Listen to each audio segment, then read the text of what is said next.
How to enable TikTok Now notification. Quick and easy tutorial for beginners.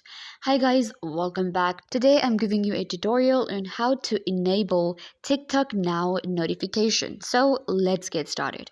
Once you open up the TikTok Now app on your mobile phone, you will get right here. You can do this on iOS or Android phone. So once you get to your TikTok Now, you have to click on your profile icon to get right here. It will show you your profile name. We have memories, and then we have these three lines at the top right corner, which is the menu option. Click on it. It will take you to your TikTok Now settings. In settings, you will find the third option, which is push notifications. Select this option and you can see we have show notification option. So you have to enable this option from here, and if it's green, that means your notifications are enabled. It can be done on iOS or Android. And you can see right here we also have push notification option.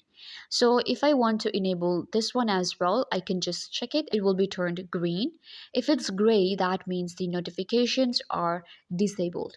You just enable this option and now you have enabled notification for TikTok Now. I hope that I was a big help. Don't forget to give this video a big thumbs up, leave a comment down below, turn on bell notification and subscribe to YouTube channel.